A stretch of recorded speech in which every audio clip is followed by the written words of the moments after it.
Deus. Muito bem, queridos, vamos ler a palavra de Deus. Eu convido você para abrir a sua Bíblia no livro de Apocalipse, capítulo de número 6. Apocalipse, capítulo de número 6, versículo de número 9, diz assim: Quando ele abriu o quinto selo, vi debaixo do altar as almas daqueles que tinham sido mortos por causa da palavra de Deus e por causa do testemunho que sustentavam. Clamavam em grande voz, dizendo: Até quando, ó soberano Senhor, santo e verdadeiro, não julgas, nem vingas o nosso sangue dos que habitam sobre a terra? Então a cada um deles foi dada uma vestidura branca. Eles disseram que repousassem ainda um pouco de tempo, até que também se completasse o número dos seus conservos e seus irmãos, que iam ser mortos, como igualmente eles foram. Muito bem, a parte de um texto aqui do capítulo 6, nós vamos usar como ponto de partida para a nossa reflexão de hoje. A igreja primitiva, no início, os irmãos da igreja primitiva, eles pregavam o tempo todo a ressurreição de Jesus. Era a mensagem predominante. Eles pregavam o arrependimento, e eles deveriam se arrepender porque Jesus Cristo veio, nasceu, viveu, morreu e ressuscitou. Então, a espinha dorsal, sustentáculo da mensagem do Evangelho, quando a igreja começou, era a ressurreição de Jesus. Quando você lê Atos, quando você lê as cartas, os depoimentos, você vê que eles eram presos e para não pregar essa mensagem, mas eles pregavam ainda mais. A ressurreição de Jesus ardia no coração de cada um deles, a esperança da ressurreição de cada um deles. A igreja agora, no seu tempo final, a mensagem que deveria estar ardendo no coração do povo de Deus é o arrebatamento. Porque a ressurreição de Jesus, ela ficou claro para toda a humanidade que se Jesus veio morrer por nós e ele ressuscitou, então todos podem ter esperança na ressurreição. A vitória dele sobre a morte é uma mensagem para qualquer pessoa entender que ele pode ter vitória na vida dele sobre a morte também. E quando essa vitória será consumada? No dia do arrebatamento. E todas as mensagens, quando elas falam do tempo do fim, o assunto predominante é o arrebatamento da igreja. A Bíblia fala que a igreja que vai ser arrebatada, ela está sonhando com o arrebatamento.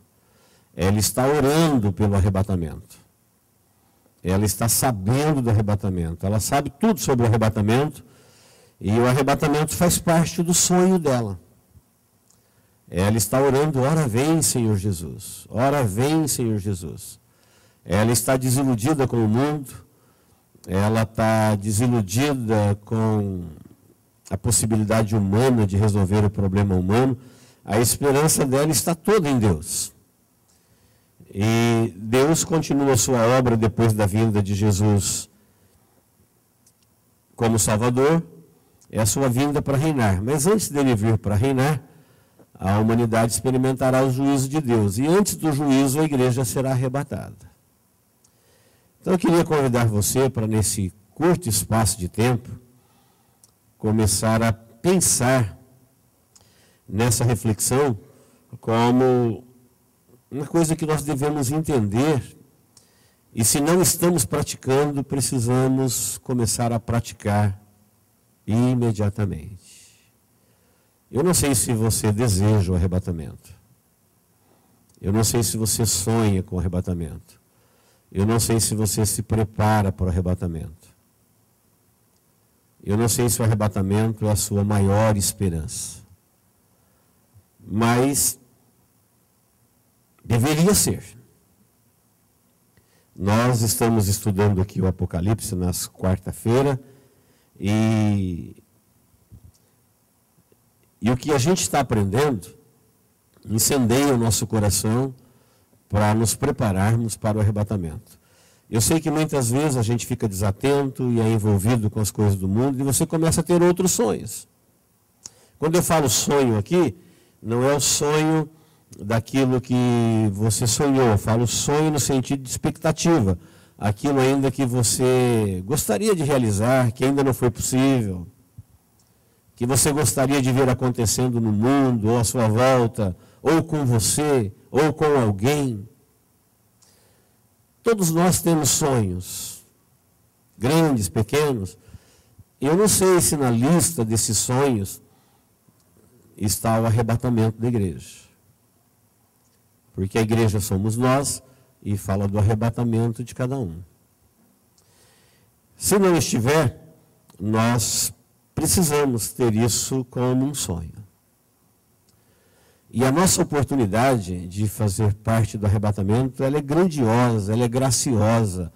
Não é uma coisa assim difícil, que Deus complicou, que Deus deixou difícil e agora o arrebatamento...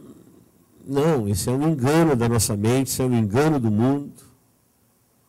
Na verdade, o que era a ressurreição para a igreja primitiva era algo que brotava naturalmente, era alegria, era esperança, era a grande mensagem, era a vinda do Messias, o esperado há 4 milênios, o sonhado.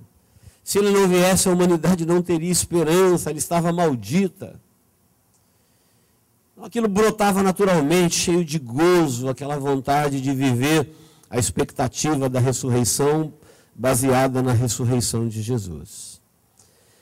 Depois da ressurreição, nós temos a promessa da sua volta para buscar a sua igreja, principalmente composta de gentios, e posteriormente da sua volta para reinar sobre o mundo, aí basicamente com os judeus.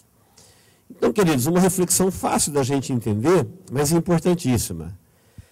Do Gênesis ao Apocalipse, nós temos o começo e o fim de tudo que Deus criou. Como é que tudo começa e como é que tudo acaba. Você já deve saber que Gênesis é a origem de tudo. Como é que tudo veio a existir? Deus fez, disse do quê, por quê e para quê. Está lá revelado. E no Apocalipse Deus está dizendo como é que tudo termina. Os salvos, os perdidos, o diabo, os enganados, os vencedores, os perdedores, a terra. Está revelado. Como é que tudo termina. E em qualquer tempo, durante esse tempo do Gênesis ao Apocalipse, onde está revelada a origem, Deus espera que cada um decida por si como será com ele. Deus não disse para ninguém, olha, você começou aqui, termina assim. Ele falou, não, vocês sabem a sua origem e a origem de tudo. E você sabe como é que tudo termina. Agora você decide como é que você termina. Você escolhe. Deus já decidiu nos salvar. Mas Ele também decidiu que a nossa salvação não é responsabilidade só dele. Existe a responsabilidade humana. Destinou o homem para a perdição logo de início e deu-lhe a promessa de um dia salvar, ele já decidiu salvar qualquer pessoa que queira ser salvo. Agora compete a cada um. Você decide como é que vai ser o seu fim, eu decido como é que vai ser o meu, e cada um de nós decidimos. Quando nós falamos de vida natural, estou falando aqui de vida eterna. Quando nós falamos de vida natural, Deus já tinha dito para o homem, no dia em que você comer da árvore do conhecimento do bem e do mal, você vai morrer. Então isso daí não tem como mudar.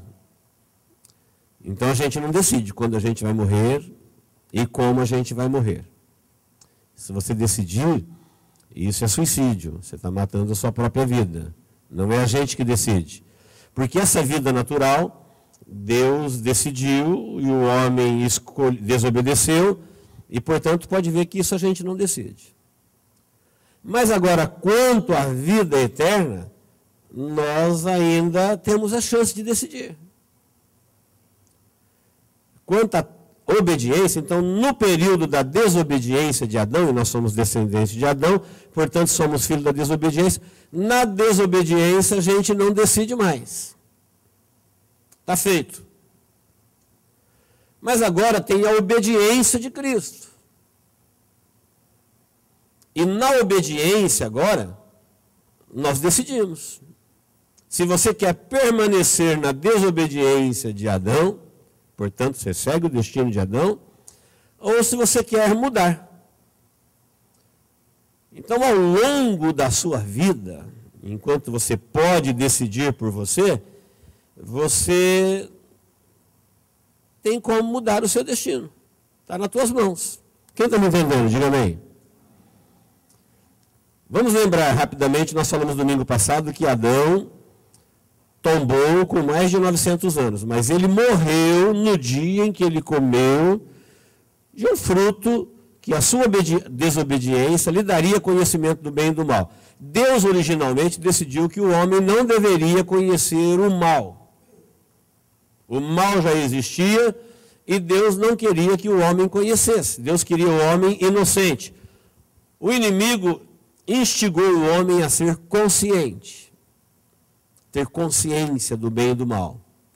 Deus falou, no dia que você for consciente, você vai morrer. E naquele dia ele morreu. Então a pessoa não morre no dia que ela respira pela última vez. Ela morre de fato, nós falamos aqui. Paulo falou, naquele dia, quando eu descobri que tinha mandamento e eu desobedeci o mandamento, eu morri. Depois, quando eu descobri que tinha mandamento e eu obedeci o mandamento, naquele dia eu vivi. Ao desobedecer, eu me tornei um filho de Adão. Agora os meus pecados já não é mais o de Adão, são os meus, e eu morri. Quando ele vai morrer, tombar, não faz a menor diferença. Na verdade, ele morreu quando Deus tinha dado uma palavra para ele, você não pode fazer isso, ele fez. Rompeu com o Senhor da vida, portanto não tem vida. Viverá na morte. Foi isso que nós aprendemos no domingo passado. Agora, numa continuação dessa reflexão, nós vamos ver que a morte e a vida são dois destinos, de dois caminhos que começam com duas portas. E nós podemos escolher. Ao longo de todo o tempo da igreja, enquanto cada pessoa vai passando a sua vida, a igreja está aqui desde que Cristo a inaugurou até o dia em que ele a receberá no céu. Ele começou, ele é o fundador, foi para o Pai, deixou o Espírito Santo habitando na igreja, cuidando da igreja, e cada pessoa que vai passando pela sua vida ao longo da história da igreja, ele está decidindo. Ele está decidindo sobre a vida dele, como será. Eu sei que a maioria não quer nem decidir. Eles decidiram seguir a multidão.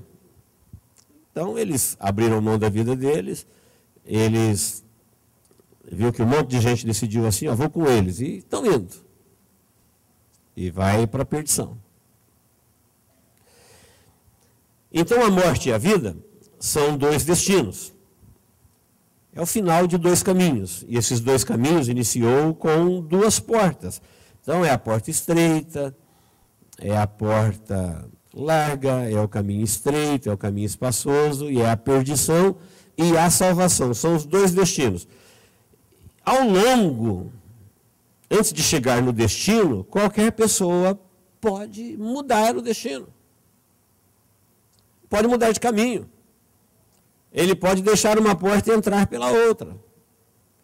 Ele só não vai poder mudar no destino. Quando chegar no final, aí não tem como voltar. O caminho já foi percorrido. Mas enquanto nós estamos vivendo, o nosso caminho está acontecendo, nós podemos mudar isso. Você pode rever, você pode repensar, você pode aprender, meditar e alguma coisa nós podemos fazer, é responsabilidade nossa. Então são realidades, embora longe dos nossos olhos, mas são reais. Então todo mundo que está vivendo a sua vida real,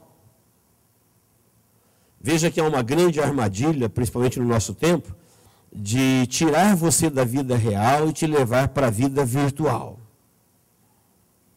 Para a vida de faz de conta, da vida de mentira. Elas estão aí nas redes, nos filmes, nas novelas, nas programações, nos campeonatos. E se de Gênesis ao Apocalipse você tem o começo e o fim, em Daniel no Antigo Testamento e Apocalipse no Novo Testamento, você vai ver os detalhes dos bastidores da vida. Gênesis é o começo, Apocalipse é o final. Agora, esses livros, Daniel e Apocalipse, abrem a cortina da vida e te revela os verdadeiros vencedores, os verdadeiros perdedores, o que de fato é real nesse mundo virtual, o que de fato é verdadeiro neste mundo enganoso, o que importa e o que não importa, o que merece consideração, atenção e sacrifício e o que não, estão revelados. Então, entenda, Gênesis ao Apocalipse. Agora, Daniel e Apocalipse. Então, Daniel perguntou para Deus, Deus, o que é que está acontecendo com o teu povo? Era o povo judeu. E Deus respondeu para Daniel e falou, olha, está acontecendo isso, isso, isso e isso. Vai acontecer isso, isso, isso e isso. Você está sabendo, Daniel? Escreve aí para que todo mundo fique sabendo também. O povo de Deus sabe das coisas. Só não sabe aqueles que não têm ouvidos para ouvir o que o Espírito diz à igreja. Então tem gente que tem ouvido para a religião, tem gente que tem ouvido para a filosofia, tem gente que tem ouvido para a sociedade, tem gente que tem ouvido para coisas ruins. Mas quando é assunto de interesse eterno para a vida dele, ele não tem ouvido para isso. Uma coisa desastrosa na vida do ser humano quando ele não tem ouvido para as coisas que realmente importam. Então, queridos, nós vivemos uma vida real. A morte será real. A vida eterna não é uma ficção, uma coisa que a gente fala para a pregação ficar bonita, é vida real. É realidade, são longe dos olhos, e a decisão que cada um toma sobre a vida dele é uma decisão real. Então tem muita gente confundindo a sua vida verdadeira com a vida de mentira. E ele mistura as duas. E quando você tem problemas de verdade. Os perdedores serão perdedores verdadeiros, não tem nada virtual. Não se trata de uma morte que, como é a morte do filme, na novela, ou num jogo, ou num game, onde amanhã você, ou daqui a pouco você recomeça. Não tem recomeço. Uma prova de como é a morte eterna é a morte física.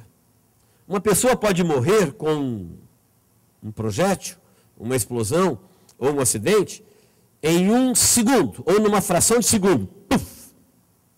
Foi-se uma vida.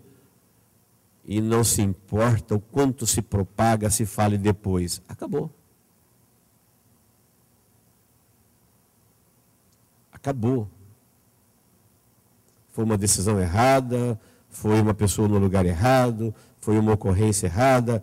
Enfim, a vida pode ser tirada numa fração de segundos e ainda que isso fique como um clamor público durante anos, não importa, naquele exato momento não tem mais nada que se fazer. A vida se foi.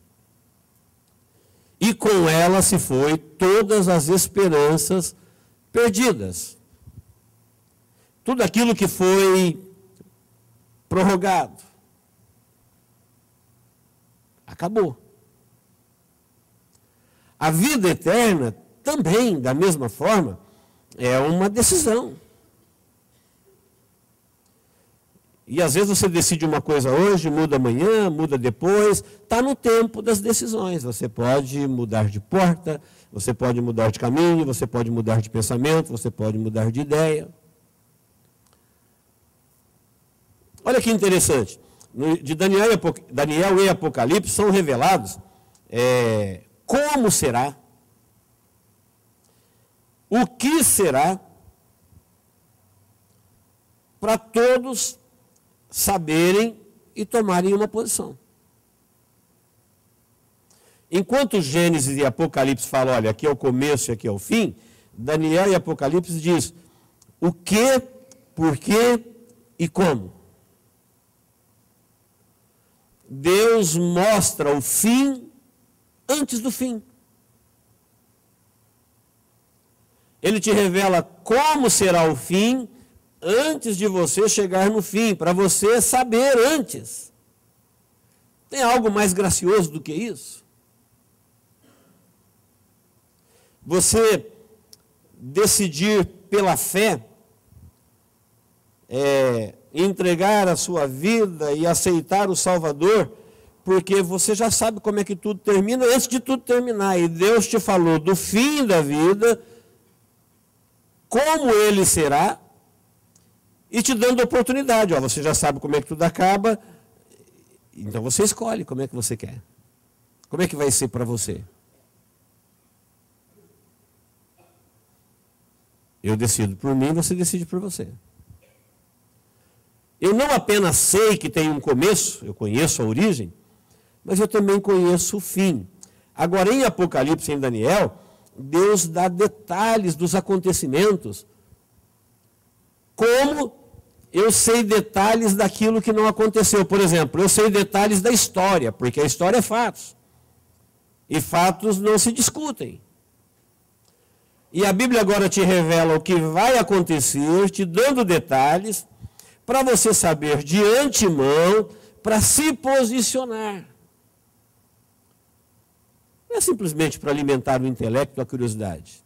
É para você, sabendo de antemão aquilo que Deus está fazendo, como é que tudo termina, nos mínimos detalhes, e você pode então decidir. Eu penso que é maravilhoso você saber que você pode escolher o fim antes do fim. Você pode escolher que fim você quer antes do fim chegar. Eu tenho detalhes, informações e revelações da parte de Deus de como é que todo mundo termina. E isso todo mundo me inclui. E Ele me revela os bastidores dos acontecimentos da vida para que eu decida, para que eu me posicione. É isso que é o livro de Apocalipse.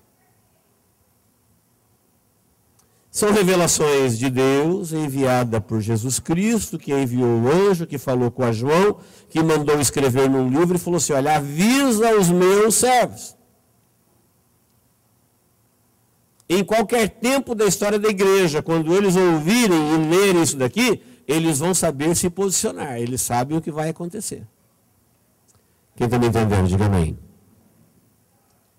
Então, queridos, é algo maravilhoso, porque você está vendo, você está sabendo pela fé, antes como será, e tem a oportunidade de dizer, e tem a oportunidade de decidir. E aí, para onde você quer ir, o que você quer fazer, qual é o seu sonho, qual é o seu destino, qual é a porta, qual é o caminho, onde você quer chegar.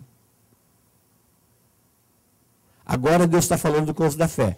Depois que passar o tempo, que chegar o arrebatamento, aí vai ter aqueles que vão decidir não mais pela fé, pelos olhos. Agora chegou a grande tribulação.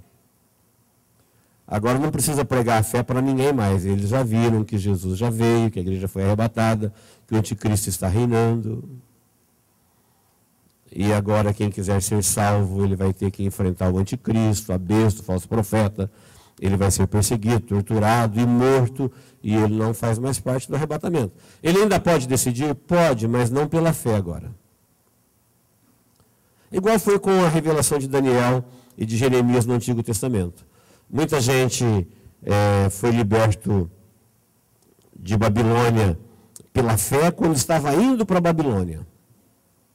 Passaram pelo cativeiro, passaram pela prova, eles sabiam tudo que já estava profetizado e voltaram. Outros tiveram que ver o cativeiro, o sofrimento, as perdas, as mortes, para decidir em tempos angustiosos. Outros decidiram debaixo de grandes calamidades. Fogo cerrado, morte. E tem aqueles que não puderam decidir porque desistiram da vida, eles se deixaram levar pela multidão. Foram arrastados pelas multidões que foram enganadas pelo inimigo e não se posicionaram, desistiram da vida deles. Olha, eu quero viver a vidinha que eu estou vivendo e depois eu não quero nem saber. Tá bom. Ele vai ficar sabendo o que foi que ele decidiu num tempo quando ele não vai poder mudar nada. Quando era para ele saber, ele não quis saber. Quando ele tinha que saber o que ele tinha que fazer, ele não quis saber.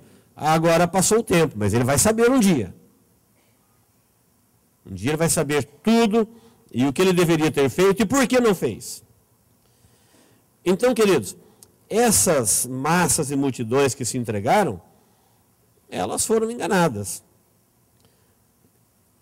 Eles nunca se interessaram em saber que tem os bastidores da vida real. Eles nunca se preocuparam em ouvir o Evangelho, as revelações de Jesus, que revela aquilo que existe além dos olhos. Além da ciência, além da compreensão humana. Tem respostas, tem ensinamentos, tem revelações. Aonde os teus olhos falam, eu vejo até aqui, tem coisa depois. Onde a tua mente diz, eu consigo entender até aqui, tem coisas depois. Onde todo mundo fala, olha, isso aqui é o que dá para se fazer. Não, tem coisa por trás disso. E onde elas estão? Estão reveladas por Deus para o seu povo, para que cada um decida. Deus informa. Amorosamente, Ele revela o seu amor, Ele revela os seus juízos, mostra de uma forma drástica como é que tudo termina, e te fala antes de acontecer para você se posicionar, para você decidir, para você pautar a sua vida. Agora tem gente que não vai crer, então, se ele estiver vivo no dia do arrebatamento, ele vai ver. Se ele estiver morto, e lá do outro lado, no estado intermediário, ele saberá também. Todo mundo vai ficar sabendo tudo. A Bíblia fala que tudo será revelado, até aquilo que esteve no oculto será revelado. Amém, queridos? Quem está me entendendo, diga amém. O texto que nós lemos foi quando o Cordeiro abriu o quinto selo e João viu almas das pessoas que perderam o arrebatamento. E eles perderam o arrebatamento porque eles não estavam sonhando, não estavam esperando, eles não estavam orando, eles se distraíram com a igreja local. Eles não tiveram atenção exatamente sobre tudo isso que nós estamos falando. E agora que eles perderam o arrebatamento, eles começaram a experimentar os juízos de Deus que veio sobre a terra. O primeiro deles foi a liberdade para o anticristo chegar e prevalecer sobre eles. Então o anticristo chegou e dominou o mundo. Sabe que a globalização e o controle total da humanidade, a globalização caminha para o controle total da humanidade, que vai ser o governo do anticristo. O governo do anticristo nada mais é do que uma tentativa curta e frustrada de copiar aquilo que Cristo fará. O reino de Jesus será universal. O reino de Jesus vai integrar céu e terra. Mas o diabo sempre ele imitou a Deus. Você já viu falar de magias, relacionamento com demônios, tudo regado a sacrifício de sangue. Quem sabe disso? Diga amém. Quem instituiu o sacrifício de sangue foi Deus. Sem sangue não há remissão de pecados. Morrer por sua fé é uma obra do Espírito Santo de Deus. Mas existem religiões demoníacas que as pessoas matam e morrem por sua fé, guerreando contra Deus. E como Cristo um dia vai reinar, o anticristo, ele vem antes nesse governo mundial, logo após o arrebatamento da igreja, ele vem para reinar. E os selos do Apocalipse, capítulo 6, que é o começo da grande tribulação, você vai ver que imediatamente após o arrebatamento da igreja, que a igreja é arrebatada no capítulo 4. Nós estamos aprendendo aqui que do capítulo 1 ao 3, a igreja é citada 19 vezes, do 4 ao 22, nenhuma vez. Não tem mais igreja na terra. A igreja foi embora.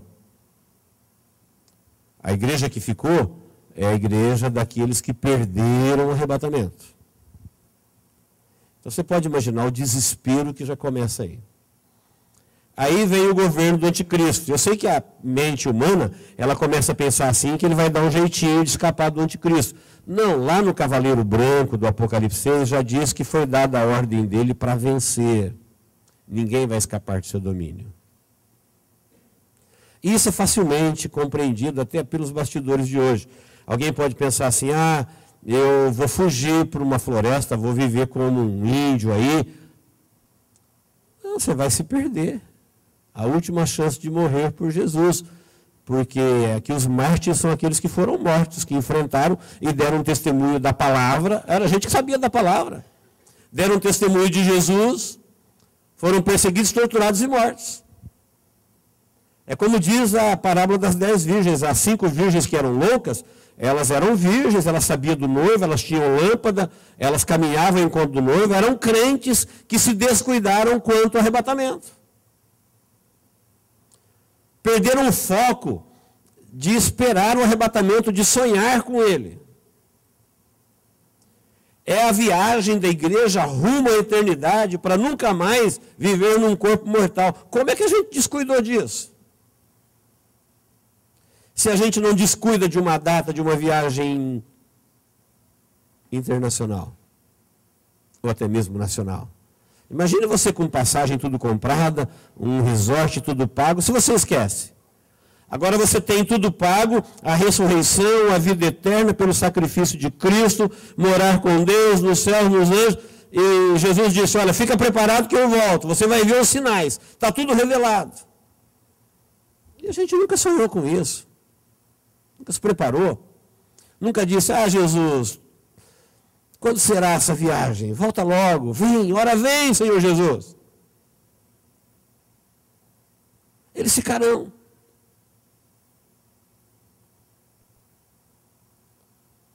Não vai ter como prevalecer contra o anticristo. Não adianta você falar, vou guardar um monte de dinheiro em casa, porque aí eu não preciso de usar o chip. As instituições financeiras já estão anunciando para um curto espaço de tempo o desaparecimento do dinheiro de papel. Então, daqui a pouco, vai ser tudo virtual. E também, tudo que você tem será do sistema. Porque tudo está cadastrado, tudo tem número. Você tem CPF. E a Bíblia diz que sem o sinal ninguém compra. Então não tem como comprar, tudo será virtual. Transferência de dados. é o controle total. E depois, se você não percebeu ainda, o outro selo é o cavaleiro que representa que a paz da terra será tirada. Então o ódio será crescente entre familiares, um entregando o outro. O outro cavaleiro é da escassez, a fome vai matar gente, as moléstias, os vírus, as pragas. O outro é da morte e dará autoridade e poder para que os homens se matem. E nesse meio aí está aqueles que perderam o arrebatamento. E João viu quando eles clamaram a Deus dizendo: ó Senhor, vinga-nos. Foram cruelmente perseguidos, torturados, maltratados e mortos. E não negaram o nome de Jesus. Deram testemunho, assim como João deu, e não negaram a palavra. E sabe o que foi dito para João? Falou: João, foi dito para eles que clamavam: vinga-nos. Foi dado vestes brancas e falou assim: olha, espere. Tem gente na terra ainda que eles vão morrer assim como vocês morreram. Espere se completar o número deles. Eles vão morrer. Você vai ver lá em Apocalipse 19, como em Apocalipse 14, que os mártires que foram salvos, que estavam debaixo do altar, porque perderam o arrebatamento, eles foram todos degolados.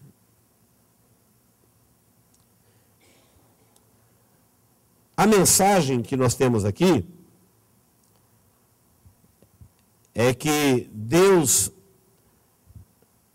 não tem como fazer absolutamente nada mais. Não tem nada que a gente possa pensar e pedir para Deus que Ele já não tenha feito.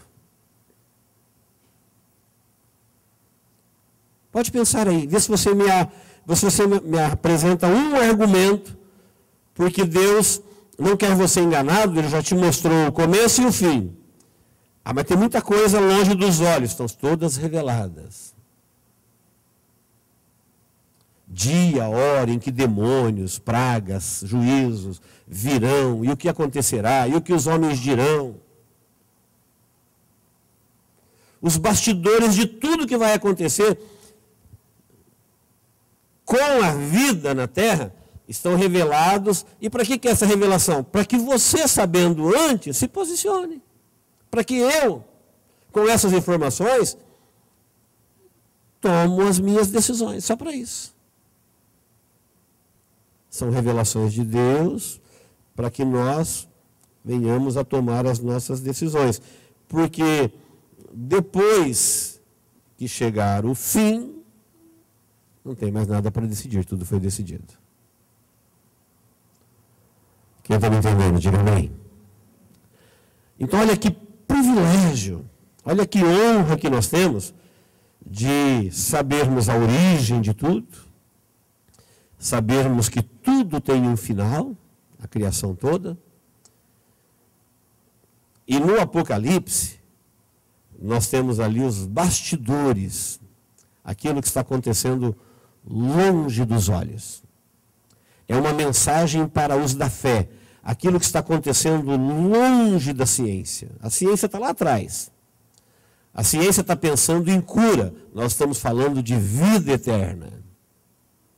A ciência está falando em procurar restaurar a terra, nós estamos falando de céu. Novo céu, nova terra. A ciência está falando de coisas lá atrás. Está revelado para nós aquilo que a mente não chegou, aquilo que os olhos não podem ver, aquilo que o mundo não tem a menor ideia que um dia eles vão noticiar. Nós temos aqui na nossa velha Bíblia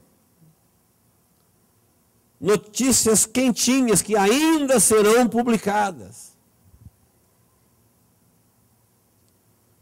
Então, se você ler o Apocalipse 1, você vai ver ali uma apresentação do Cristo glorificado. Então, não é aquele Cristo da sexta-feira maldita.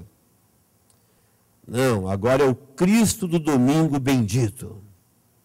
O ressurreto Filho de Deus, que subiu diante dos olhos do seu povo 40 dias depois da sua ressurreição, para assentar à direita de Deus, E agora João viu ele no céu e não tem nada a ver com o Cristo da cruz. João falou assim: a sua cabeça, o seu cabelo é branco, os seus olhos é como fogo.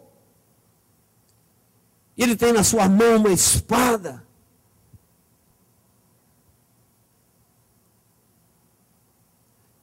E ele está no meio dos 7 candeeiros, que é as 7 igrejas, ou seja, a igreja em toda a sua extensão, que é o capítulo 2 e 3 do Apocalipse.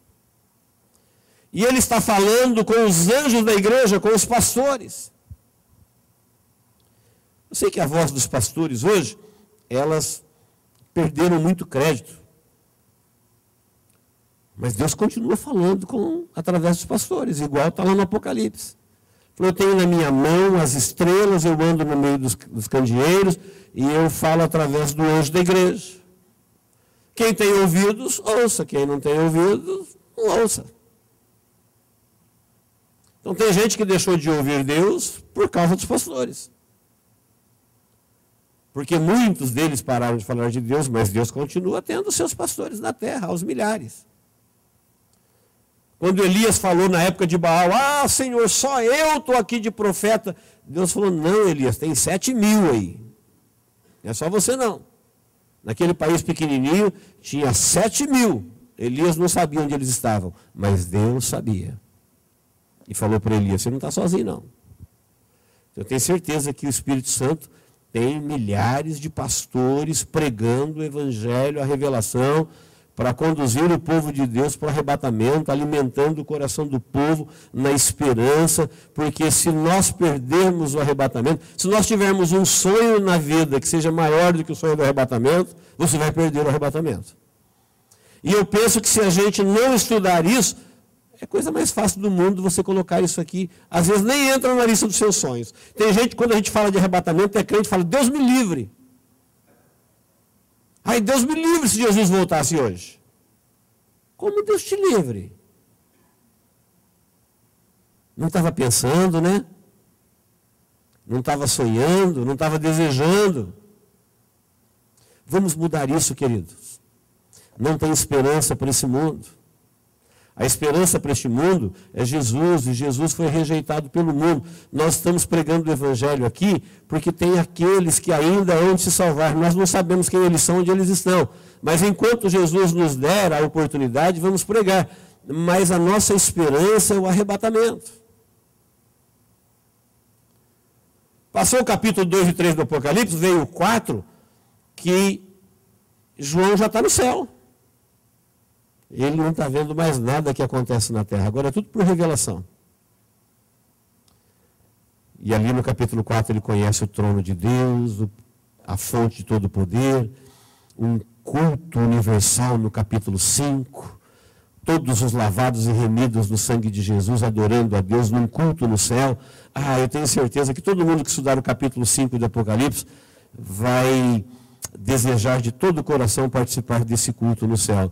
Mas esse culto no céu é para as pessoas que cultuavam na terra, que cultuavam a Deus. Não é para aqueles que iam na religião, para aqueles que falavam assim: a missa foi bonita hoje, né? O louvor foi lindo, né? A palavra foi boa, né? Não, é gente que cultuava, render culto, ações de graça. É gente que entende que Deus é digno, e eles já cultuavam a Deus na terra, e acabou o tempo deles na terra, e eles se encontrarão agora, terá um culto nos céus. E o cântico será o cântico da redenção. A adoração, no capítulo 4, é a Deus o Criador. Então, junto às criaturas celestiais, e João está vendo Deus sendo louvado porque Ele criou. Não tem evolução. Não tem acidente no caos. Existe uma causa primária. Existe um poder inicial. Existe uma mente que tudo pensou, tudo desejou. E no capítulo 5 estão aqueles que foram lavados e remidos no sangue, se juntando ali a milhões e milhões e milhões de anjos e arcanjos e criaturas celestiais. E todos estão louvando ao Cordeiro que foi digno de abrir o livro e desatar os seus selos, porque o livro são os juízos de Deus que virão sobre a terra. E sabe por que ele foi digno? Porque ele estava vivo, e foi morto, e agora ele está vivo para todo sempre, e com o seu sangue ele comprou para Deus gente, ele comprou para Deus gente. Quem é gente aqui? Diga amém. Ele não comprou coisas, coisas todas pertencem a Deus. A terra sempre foi de Deus. Quando a terra era caótica, sem forma e vazia, o Espírito Santo de Deus pairava sobre a face das águas. Deus nunca desistiu da terra e nunca deu a terra para ninguém. O inimigo e os homens tomaram de assalto para praticar a sua injustiça, até chegar isso que eu li aqui agora no capítulo 6, quando a terra for bombardeada por meteoros, por estrelas cadentes, sacudida por um grande terremoto, os poderosos vão correr para os buracos e dizer: cai sobre nós, ó monte, nos esconde daquele que se assenta no trono, porque chegou o dia da ira deles. A terra será retomada com poder e autoridade que os homens que hoje promovem injustiça e junto com o inimigo tomaram a terra de assalto, fazem todo tipo de injustiça.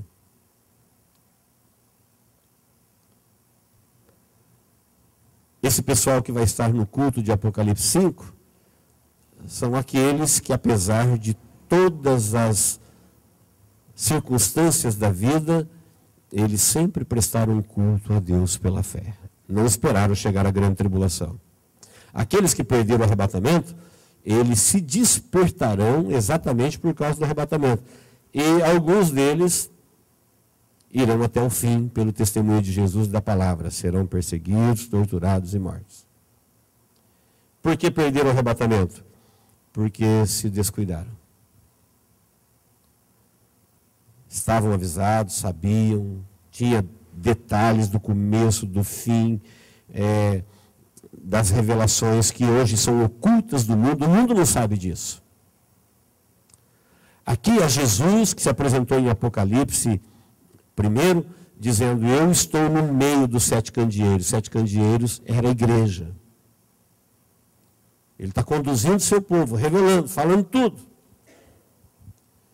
Então você não precisa ter curso superior, você não precisa ter escolaridade nenhuma para saber os detalhes de como a vida termina. É só estudar a Bíblia.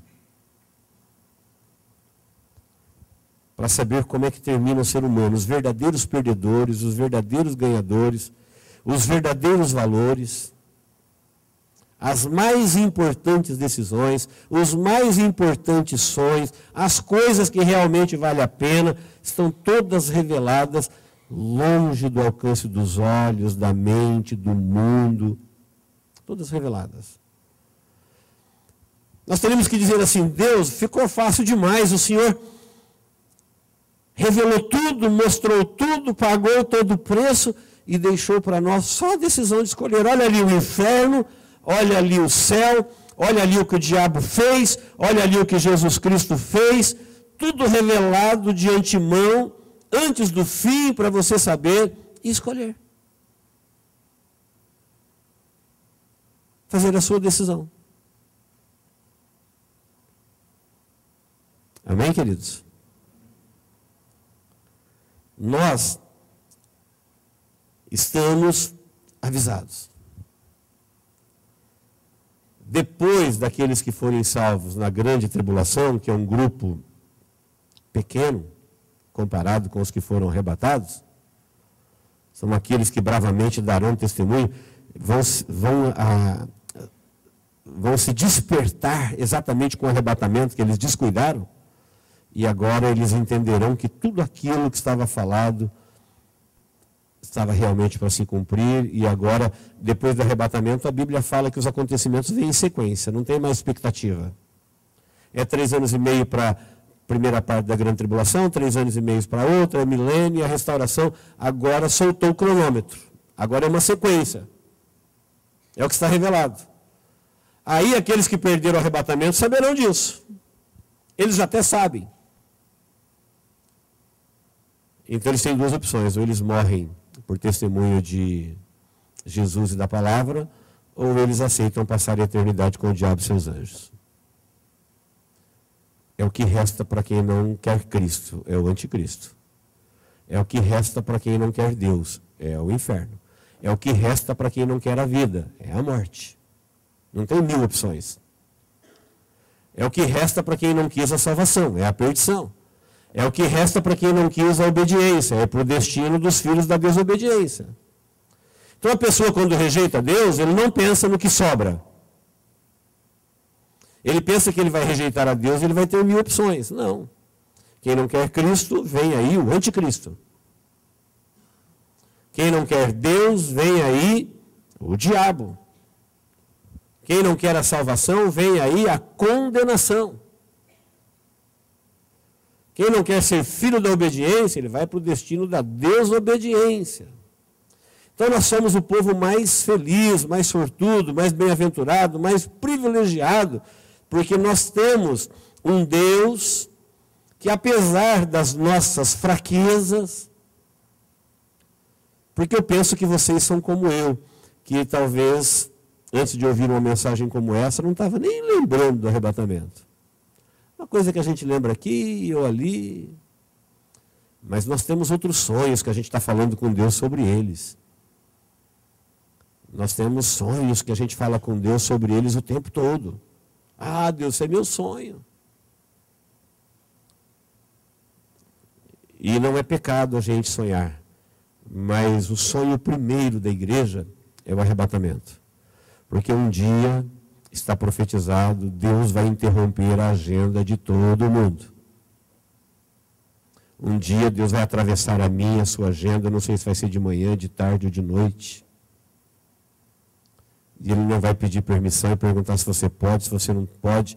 Quem for arrebatado vai ter sua agenda interrompida, e quem não for também, porque tudo muda a partir dali. Ninguém mais terá cabeça e vida para cumprir a agendinha normal da vida. E nós sabemos disso. Amém, queridos? É exatamente por conhecer esse Deus, este amor, essa graça, essa bondade, essa revelação, este plano, é que nós cultuamos a Ele. É que nós damos a Ele o nosso culto, o nosso louvor, a nossa adoração, a nossa gratidão, sempre. Porque Ele é um Deus incomparável, que revela tudo para o seu povo, para que o seu povo decida tudo que Ele quer para a vida dele, como será, baseado na misericórdia que Deus concede a cada um. Amém? Deus nos abençoe em Cristo Jesus.